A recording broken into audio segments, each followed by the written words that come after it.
Hello everyone, welcome to our channel. Today we are going to discuss about the active and passive voice part 2. Okay, already we discussed here part 1. Now we are going to discuss about this part 2. Then let's start it. Okay, then here यहाँ पे हम लोग देख लेंगे तो voice क्या है, कैसे मिलके बनता है, सब्जेक्ट से, वर्ब से और ऑब्जेक्ट से बनता है। तो एक्टिव और पैसिव वॉइस को ये करना है, तो हम लोग कैसे उसे कन्वर्ट करेंगे, किस तरह से करेंगे देख लेते हैं। यहाँ पे देखिए एक्टिव वॉइस और ये पैसिव वॉइस है, तो यहाँ पे देख लेंगे। When a sentence is written in the active voice the subject does the action. Okay, then active voice में जब भी हम लोग सब्जेक्ट को रिटन लिखते हैं तो उसमें क्या करते हैं, सब्जेक्ट ये एक्शन को क्या करते हैं, वर्ब में डालते हैं। वर्ब ये होता है हम लोग का एक्टिव वॉइस में, पहले सब्जेक्ट आता है फिर हम लोग का वर्ब आ जाता है। पैसिव में क्या है हम लोग का, when a sentence is written in the passive voice the subject has the action done to it. Okay, then यहाँ पे हम लोग सब्जेक्ट जो है एक्शन को कैसे कर रहा है उसी को हम लोग दर्शाते हैं। देन यहाँ पे एग्जाम्पल देख लेंगे, the teacher mark the book. Okay, then यहाँ पे हम लोग पैसिव वॉइस में अगर हम इसे लिखेंगे तो क्या लिखेंगे, the book were mark by the teacher.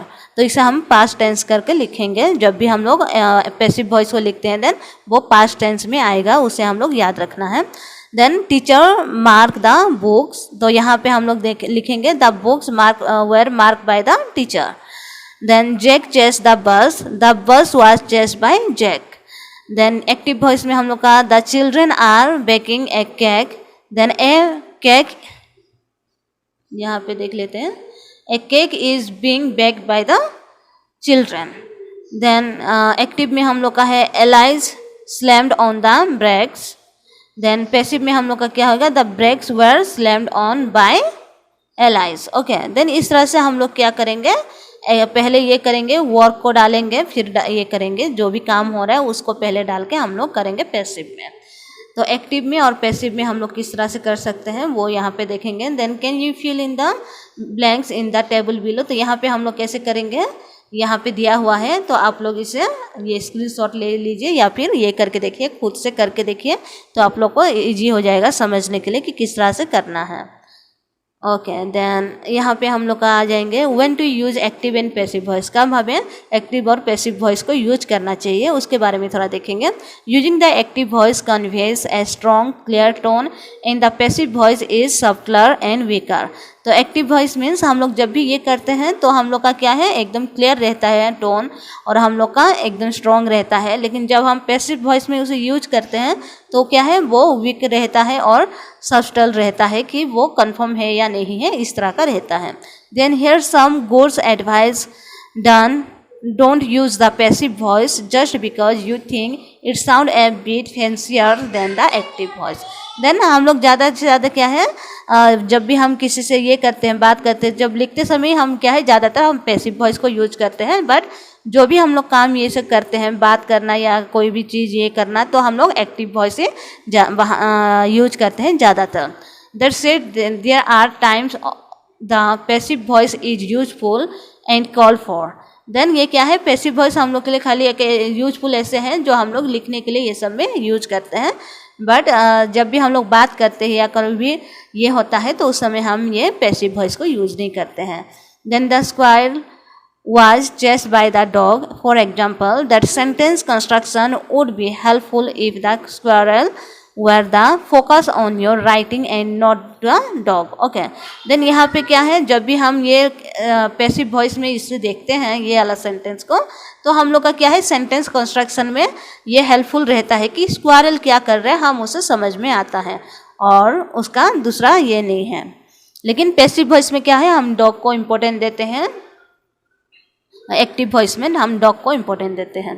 Okay, then a good rule of thumb is to try to put the majority of your sentence in the active voice unless you truly can't write your sentence in any other way. Okay, तो हम जब भी ये करते हैं, कोई भी thumbnail होता है या कोई भी मेजोरिटी ये सब होता है, सेंटेंस ये सब लिखना रहता है, तो हम ज़्यादातर क्या है एक्टिव वॉइस में ये करते हैं, लिखते हैं, क्योंकि वो सेंटेंस क्या है बहुत ही ईजी वे रहता है और आसान भी लगता है लोगों को समझने के लिए।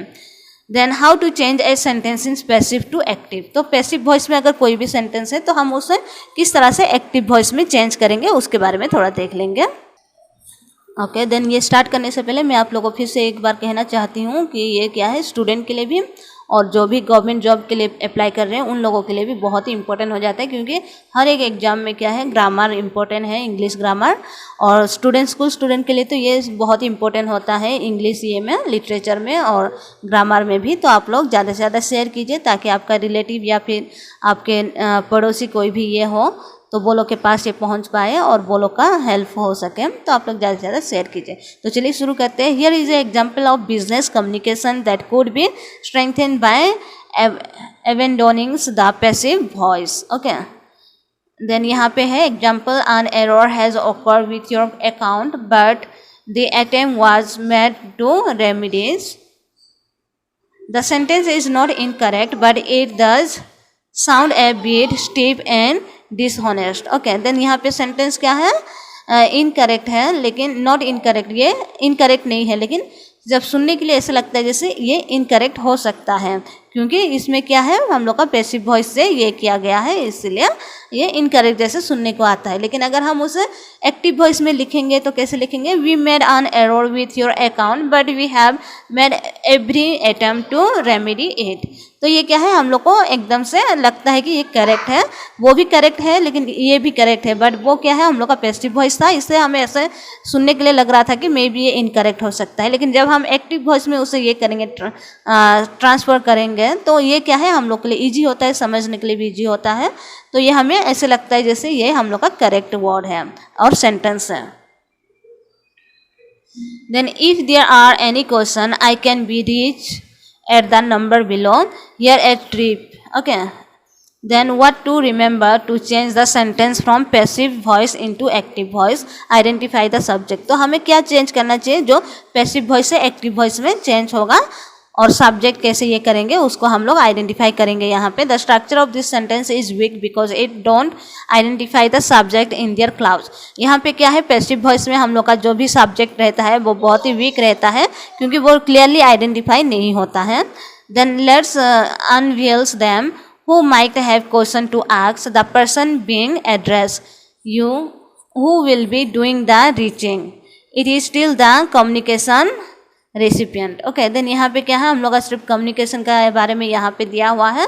तो हम लोग यहाँ पे देख सकते हैं कि ये क्या है, who might have question to ask, then the person being address, यहाँ पे क्या है, पर्सन एड्रेस कर रहे हैं, वो कौन है, you. Then who will be doing the reaching by calling the number below. Then यहाँ पे भी क्या है, किसी के बारे में, कम्युनिकेशन के बारे में बता रहे हैं। तो हम लोग अगर इनडायरेक्ट पैसिव वॉइस में अगर करेंगे तो ये क्या है, थोड़ा हमें समझने के लिए ये होता है, बट एक्टिव वॉइस में हम करते हैं तो ये बहुत ही आसान हो जाता है, कोई भी कम्युनिकेशन के लिए या कोई भी राइटिंग स्किल के लिए। तो हम लोग सिर्फ ग्रामर पर्सन में हम लोग पैसिव और एक्टिव वॉइस देखते हैं, बट ज़्यादातर जितना भी राइटिंग ये सब रहता है हम लोग का एक्टिव वॉइस में हम लोग लिखते हैं, और कम्युनिकेशन के टाइम में भी हम लोग क्या है, ज़्यादातर हम यूज करते हैं एक्टिव वॉइस को। तो सिर्फ ये ग्रामर में हमें जानने के लिए ज़रूरत है, इसलिए मैं यहाँ पे आप लोग के लिए पैसिव और एक्टिव वॉइस के बारे में लेके आई हूँ। तो हम लोग का यहाँ पे ख़त्म हो जाता है। देन हम दूसरा ये करेंगे, पार्ट को शुरू करेंगे ग्रामर का। तो आप लोग ज़्यादा से ज़्यादा शेयर कीजिए और सब्सक्राइब कीजिए। Okay thank you, take care, bye bye.